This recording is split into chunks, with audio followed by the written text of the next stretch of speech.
Last week here at Survival on Purpose, we took a look at 12 of my favorite big knives. A lot of people said they really enjoy that kind of video, so we're going to change it up this week and take a look at 10 of my favorite folding knives. And if you watched last week's video, got a little surprise for you at the end of today's video. That's what's coming up next here on Survival on Purpose.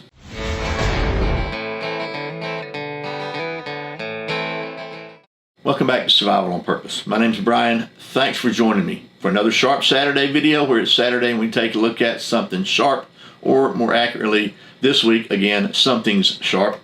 Like I said, we're going to take a look at 10 of my favorite folding knives here in just a minute. But first, might as well start the rambling now. Let me come clean with you. It's like 1,000 degrees and 300% humidity right now in Georgia. I think I haven't checked the actual stats, but if I were to walk out to the old stump top right now, I would be drenched by the time I got there. So we're doing this one inside, and like last week, I was standing here with big enough knives I could show them to you and keep them all in frame. Since these are a lot smaller, I'm going to take you down to the old tabletop here, take a look at these things, probably be a little more rambling along the way as I kind of give you some background and just kind of tell you why I think they're so cool. You know how I am, right? So anyway, we're going to get right to it after this word from today's sponsor. Today's video is sponsored by my friends at XS Sights, the fastest sight in any light. I've been using XS Sights for a lot of years, and it's really cool to have them as a channel sponsor. XS Sights are made in the USA in the great state of Texas, and you can save 15% on your order at their website by using the coupon code SOP15. Okay, you know me, I can't cap it at 10, so we have to have an honorable mention here. But first, I just want to kind of remind you that I've made videos on all these knives, more detailed videos, so I'll put a link to each one of those videos in the description below. So without further ado, here's the honorable mention. This is the Condor Outback folder, which is no longer in production. This was, I think, a collaboration with Condor and Matt Graham, who I think is a pretty cool dude, and he also helped me with get a bow drill fire at SHOT Show, one of my first ones, so thanks to Matt for that. And I just like his designs. It's got a really cool leather holster, or sheath rather, with a nice little pouch here. You can put whatever you want to in there, and then it has a 1075 steel blade with an aluminum scale on one side with a bow drill divot and a micarta scale on the other. Liner lock, nice big lanyard. The video link to this one will show me failing to make a bow drill fire, but it's got a little bit more information about the knife, so that's pretty cool.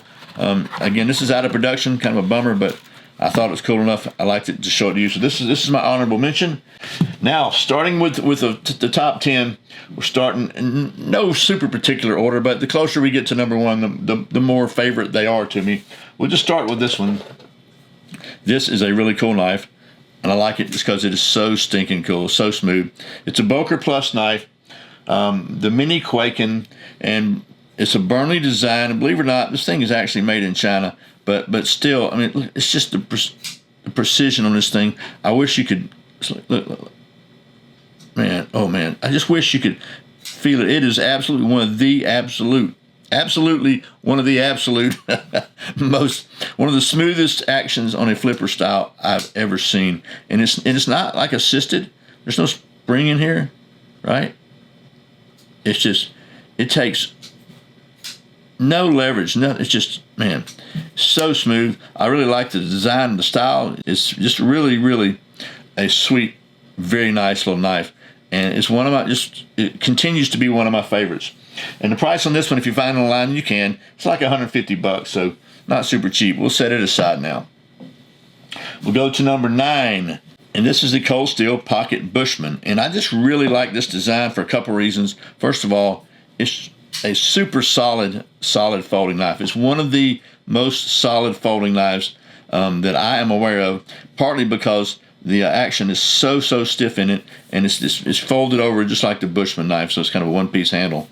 And what I don't like about it, but I get it, it's kind of awkward, is the way that the lock is. It's by golly a very, I don't know, you can't see inside there. It's a very secure lock, but to close it, you kind of have to pull this little thing here out, and it's tough. Like, it hurts my hands when I do that. So I take this lanyard, pull it out like so, and then you got to try to fold the knife in. It's really hard to do it on camera, and then it's very positive. So And the price on this thing online is like 30 to 35 bucks, not crazy expensive.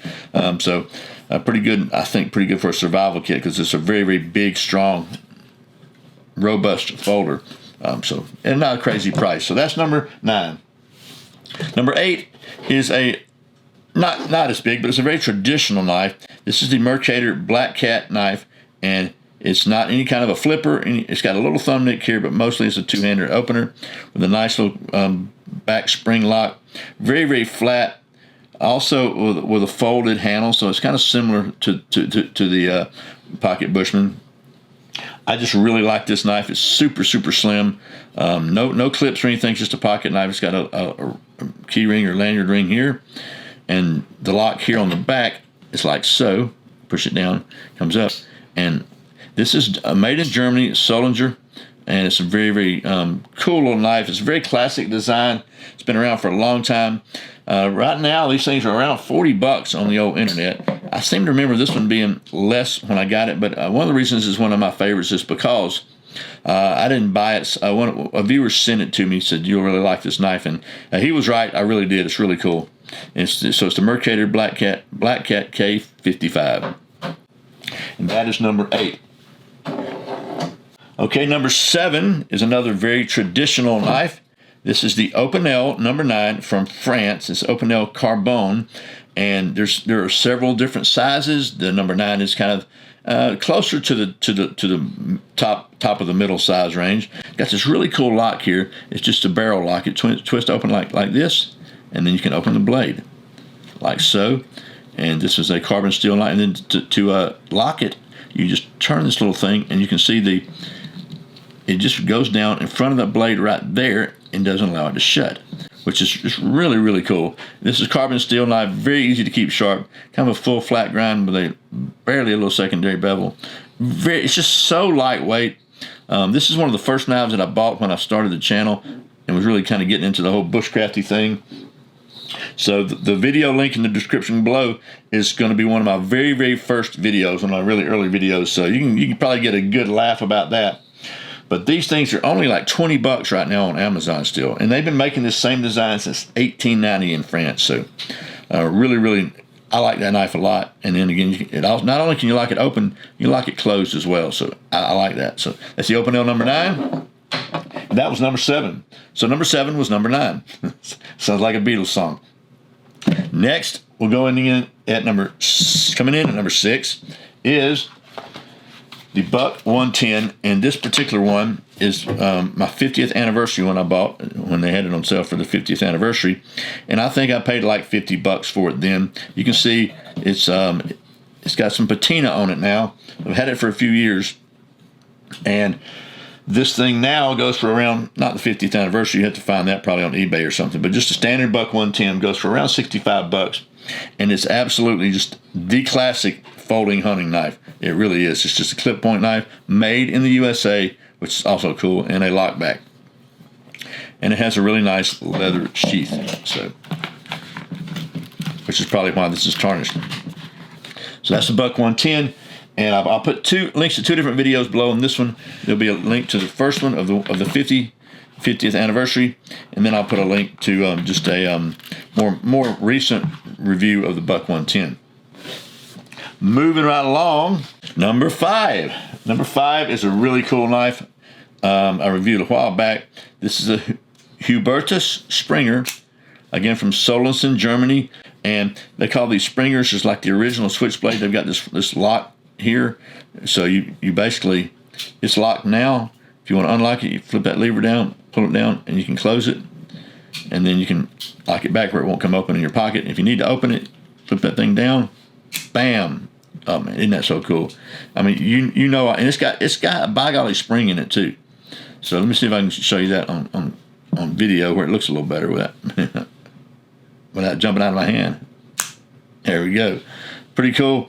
This one is ebony wood, I believe, and it's just a really, really cool classic design. They've been making these things again for many, many, many years. So the price on these is probably right now somewhere in the $300 range, 300 and up. Arizona Custom Knives, I believe you can get these, or you can look on the old Google. You'll find them. That's number 5. Number 4, since we're talking about autos, this one is my First Edge 4155. Did I get that number right? 1455 auto. And man, this thing, the folks at First Edge, we kind of connected back in 2014, maybe 15 or 16. They were making these in the USA. They were kind of connected with the Navy SEALs. You notice I say were because this is another discontinued knife, and it's kind of different action. There's a really cool patented design inside here to make this thing work. A track lock design. It really was pretty cool. And what I thought was really neat about it, you can use it with gloves or anything. There's not a big button to push. It's just right there. You just drag it down and it opens. And it doesn't spring open like with the force of this one. This one, by golly, opens up. So this one is a little bit slower. It's just bam, but it opens very, very positively. And then it's got this nice little lock here that goes up here, and that button actually goes all the way up around to here to activate it. And tip-up pocket carry, G10 handles, LMAX steel. This thing was somewhere around the $200 to $300 range when it was new. Again, they are out of productions, but I carried this one for a lot of months, maybe a few years. I've cut drywall with it. I've done all kinds of work with it, and it's still in great shape. This LMAX steel, and the finish they used, whatever they finished it with, they did a good job. I really was sad to see them go out of business, which is kind of like a bummer because now their lifetime warranty means nothing. So next we're going to number 3, and this one I have some mixed emotions about. I'll be honest with you. This was really the first really nice knife I bought even before I started the YouTube channel. But you know, Benchmade kind of abandoned the gun world there a few years ago. But you know what? This is one of the best knives I've ever had in my life. It's super lightweight, aluminum handles. It's S30B steel, and the axis lock, and just it's lightweight, it's smooth, it's thin in your pocket. Reversible tip-up pocket carry, and I just wish that Benchmade hadn't pooped the bed. But you know. Anyway, I'll leave that alone. But this is still one of my favorite knives. I got to be honest about it. So I had to show it to use it. That's the 940 Osborne. Really nice knife. Moving on to number 2, with minimal rambling. This is the Spyderco Manix 2 in Maxamet steel, and man, I didn't. You know, the details will be on the other video if you want to watch them. They'll be linked in the video below, in the description below. But this knife means something to me for a couple reasons. It's the first Spyderco I ever had in my pocket or ever used. This was given to me by Eric Glesser, Sal Glesser's son, he's running Spyderco now. I think Sal's semi-retired maybe. We were at Blade Show, SHOT Show rather, and I was introduced to him. Said, hey, I really would love to check out some of your knives. I'm not familiar with them. I'd like to review them. He said, I'll tell you what. Before we do anything like that, just take this knife, carry it for a year, and let me know what you think. So I did. I carried it for more than a year because I just think and like it. At first, I was kind of like, I didn't know about this leaf kind of blade shape. I'd never had a knife like that before. Man, this thing is so comfortable. It's so lightweight. The action is so stinking smooth. The lock is so good. I think the title of the video that I made was Now I'm a Fanboy, because this knife really did turn me into a Spyderco fanboy. It's just very, very, very, very cool. And then I learned some things along the way. Spyderco invented that whole one-handed opening with a thumb hole. They also invented the first company to put a pocket clip on a knife. Probably some other firsts there. I had the honor of hanging out and talking to Sal at Blade Show this year, who was the founder of Spyderco, Eric's dad, and I've had a lot of good talks with Eric over the years too. So Spyderco is a great company. They make excellent products, and this is a really, really cool knife. And this is not a cheap knife. This one's somewhere in the $200 plus range too. I mean, he obviously he picked a really good knife to give me to introduce me to his company, because I did become a fanboy. So that's the Manix 2 Maxamet steel. Now, number one. Number one's not a fancy knife. Number one's not a $200 knife. Number one is the oldest knife of all these that I have. And here it is, beat up sheath and all. This is the Gerber Gator folder. Not an automatic, not a flipper, doesn't even have a thumb stud on it, doesn't even have a nail nick. It's a two-handed opener. But this sucker here doesn't have super steel. It's probably like 420 steel, but it is made in the USA. It's got a nice rubbery handle, super solid back lock, and I've had this knife going on 30 years.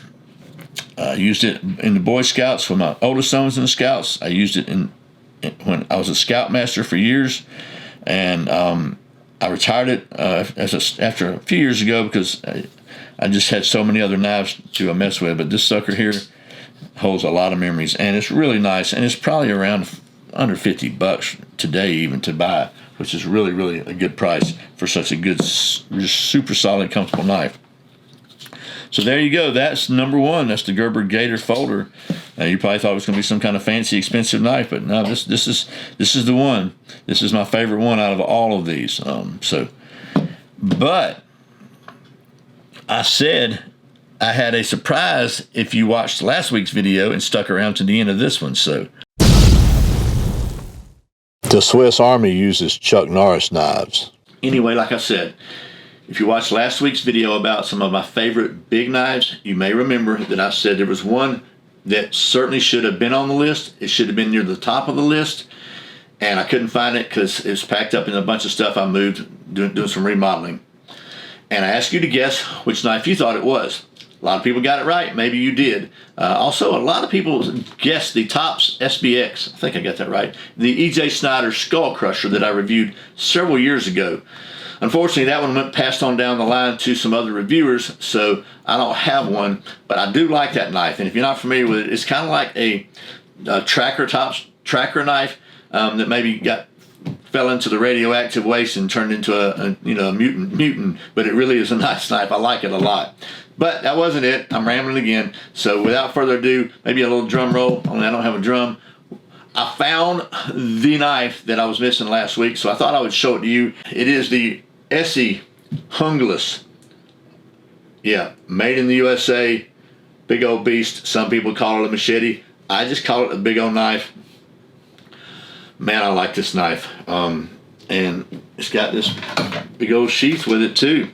So, oh baby, listen to that. That's it though. It was the ESEE Junglas, and I'll put the link to this video down below too, just so you can check it out, because man, I like this knife. So that's it. 10, really 11 folding knives and one lost and found big old knife on today's Sharp Saturday video. Again, there'll be links to all the review videos individually, the individual review videos in the description below. And I really sincerely hope you've enjoyed this video. I really appreciate you watching Survival on Purpose. Remember, survival's not an accident, so be prepared. I'll see you next time.